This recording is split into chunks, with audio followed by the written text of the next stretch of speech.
বিশ্ববিদ্যালয়ে ৫টি বছর একই বেঞ্চে ৪ জন বন্ধু বসতো। গোটা পৃথিবী একদিকে আর ওই ৪ জন বন্ধু আরেক দিকে। তারা ৪ জন বন্ধু এমনভাবে একে অন্যের সাথে লেপ্টে থাকতো, হুট করে যদি একদিন এমন হতো যে ৪টি বন্ধুর মধ্যে একটি বন্ধু হয়তোবা কোনো কাজে আলাদা হয়ে গেছে, তখন অন্য মানুষেরা তাদেরকে দেখে বলতো, তোর সাথেরটা কোথায়?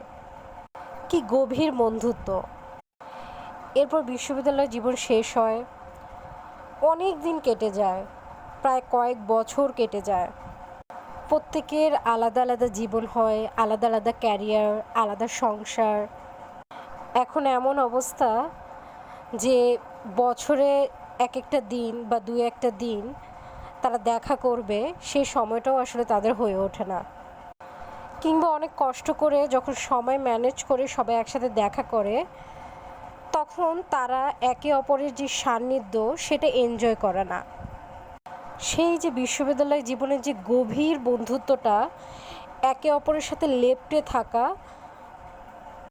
কখন কি খেয়েছে, কি করেছে, মানে সব কিছু বন্ধুকে বলতে হবে, এই যে গভীর সম্পর্ক, এই সম্পর্কগুলো কেমন জানি হালকা হয়ে গেছে।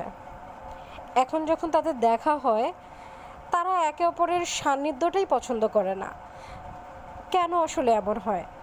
আমার মনে হয় যারা এই বয়সগুলোতে পৌঁছে গেছে, অর্থাৎ পড়াশোনা কমপ্লিট করে যারা চাকরিতে ঢুকে গেছে, অর্থাৎ যারা মধ্যবয়সী বা বৃদ্ধ রয়েছে, তারা আজকের এই গল্পটা কিছুটা কানেক্টেড করতে পারবে। আমরা অনেক সময় শুনি অনেকে বলতে যে ছাত্র জীবন হচ্ছে সবচেয়ে আনন্দের সময়, সবচেয়ে ভালো সময়। আসলেই কিন্তু তাই।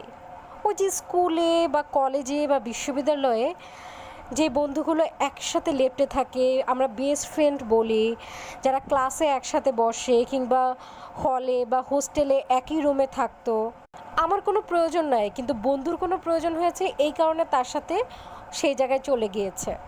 বা অপর কেউ আমাদের যদি কখনো একা দেখে, তখন বলবে তোর সাথে ওইটা কোথায়? এই যে এত বন্ধুত্ব, এই বন্ধুত্বগুলো একটা সময় এতটাই ফিকে হয়ে যায় যে আমরা একে অপরের সান্নিধ্যটাও আসলে এনজয় করতে পারি না।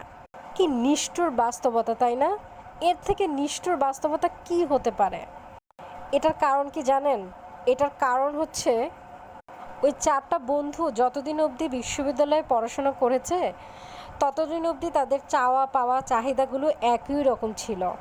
তারা যেই ক্লাস থেকেই বিলং করুক না কেন, হয়তো বা কেউ খুব গরিব ফ্যামিলি থেকে এসেছে, কেউ মধ্যবিত্ত ফ্যামিলি থেকে এসেছে, কিংবা কেউ খুব বিত্তবান, যে ফ্যামিলি থেকে আসুক না কেন, যখন বিশ্ববিদ্যালয়ে বা স্কুলে বা কলেজে সবাই একসাথে পড়ে, তো তখন দেখা যায় তাদের চাওয়া পাওয়া চাহিদা সমস্যা সব একই রকম থাকে।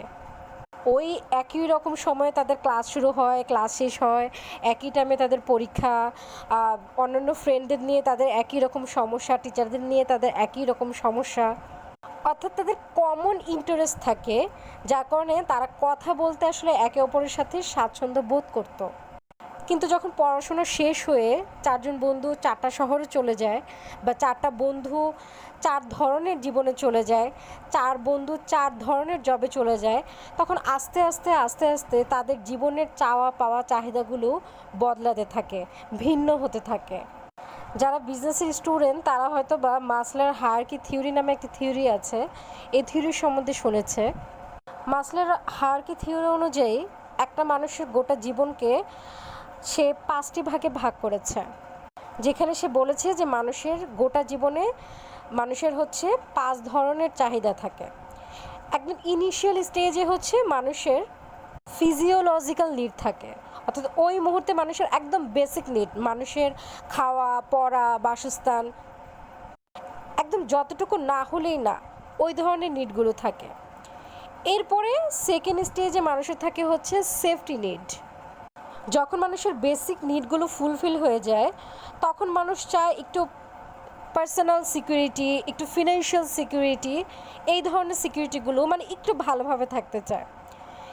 এই চাহগুলো যখন মানুষের মানে পূরণ হয়ে যায়, তখন মানুষ চায় সোশ্যাল নিড, মানুষ চায় ফ্রেন্ডশিপ, মানুষ চায় ফ্যামিলি, ওই সময় মানুষ চায় যে নিজের একটা ফ্যামিলি গঠন করি, এক্সটেন্ডেড ফ্যামিলি হোক, আমার 4-5টা বন্ধু থাকুক, তাদের সাথে আমার একটা সুন্দর সম্পর্ক হোক।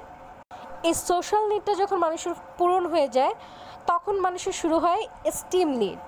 অর্থাৎ ওই সময় মানুষ চায় যে আমার একটা স্বাধীনতা থাকুক, আমার কাজের একটা স্বীকৃতি থাকুক, আমাকে মানুষ অ্যাটেনশন দিক। যখন মানুষের এই এস্টিম নিডটা পূরণ হয়ে যায়, লাস্ট স্টেজে মানুষ চায় সেলফ অ্যাকচুয়ালাইজেশনের নিড। তখন মানুষ হ্যাপিনেস খোঁজে, তখন মানুষ অ্যাচিভমেন্ট চায়।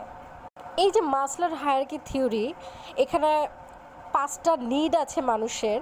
এখন হয় কি, ওই যে 4টা বন্ধু যখন পড়াশোনা শেষ হয়ে গেল, পড়াশোনার আগ পর্যন্ত মানে যতদিন বিশ্ববিদ্যালয়ে ছিল, তাদের চাওয়া পাওয়াগুলো তো একরকম ছিল, তাদের চাহিদাগুলো একরকম ছিল।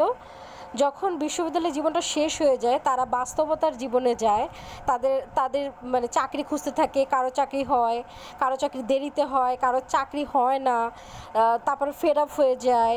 তারপরে দেখা যায় যে ব্যবসা বাণিজ্য করে, কেউ বিদেশে চলে যায়। আবার দেখা যায় কেউ এর মধ্যে ফ্যামিলি গঠন করে, বিয়ে শাদি করে, তারপরে কেউ বেবি নিয়ে ফেলে। আবার কারো দেখা যায় বিয়ে শাদি হয় না, কেউ করে না। এই যে এক একটা মানুষের জীবন এক এক রকম হয়ে যায়।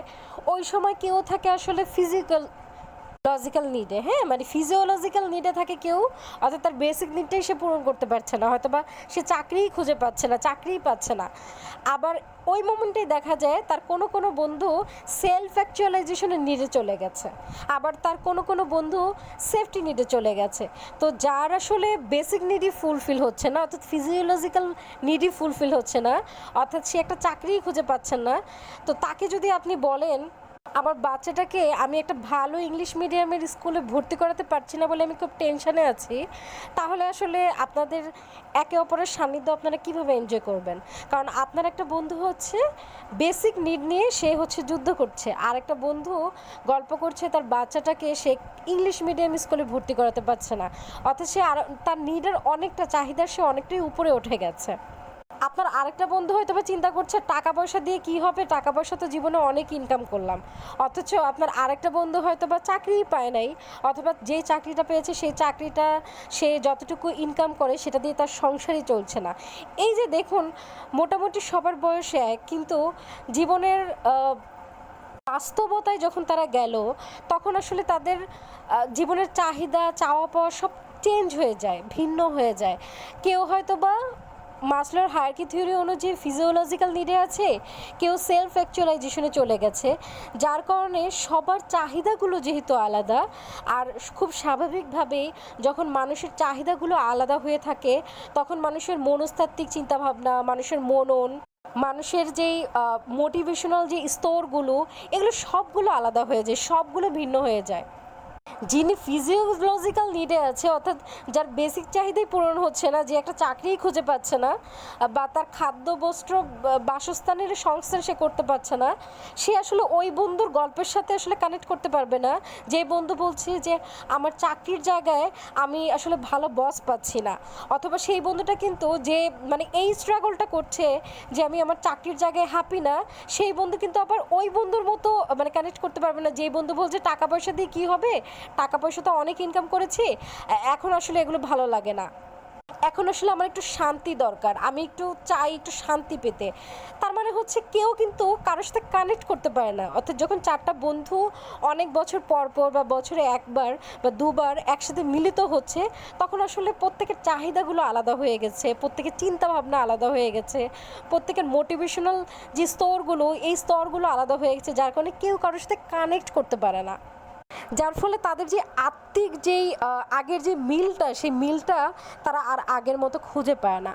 আরেকটু যদি ছোট্ট করে বলি, ওই 4টা বন্ধু যখন এখন একসাথে খেতে বসে, ধরেন অনেক দিন পরে দেখা হয়েছে, এবার একসাথে বসলো, শুধু গল্প না, ধরেন বিল এখন কে দেবে, খাবারের বিল।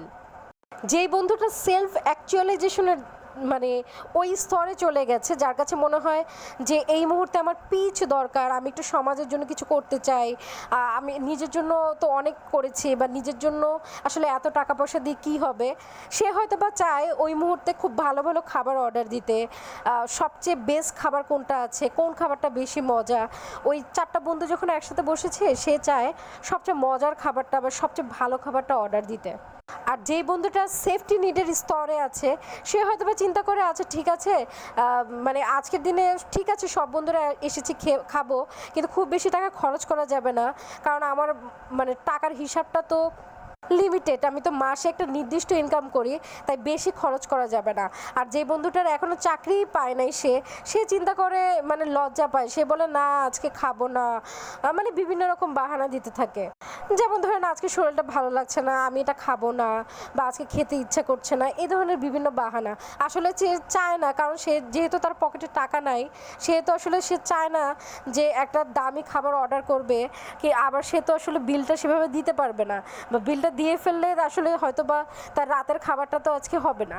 সো এই যে দেখুন, খাবার টেবিলে যখন তারা একসাথে বসছে তখন কেউই আসলে কাউকে মানে এন্টারটেইন করতে পারছে না। যে বন্ধুটা সেলফ অ্যাকচুয়ালিজেশনের মানে নিডের মধ্যে আছে, সেও আবার চিন্তা করছে যে খুব ভালো একটা খাবার অর্ডার করব, কিন্তু আমার যে বন্ধুটা ফিজিওলজিক্যাল নিডে আছে সেই বন্ধুটা তো ছোট ফিল করবে, আমি যদি সবগুলো বিল দিয়ে দিই সেই বন্ধুরা তো মনে করবে যে আমি হয়তো বা টাকার অহংকার করছি, এরকম আসলে অনেক সময় হয়। তার মানে দেখুন, যে 4টা বন্ধু একসময় এত ভালো বন্ধুত্ব ছিল, আজকে তাদের আসলে কত কিছু ভাবতে হচ্ছে।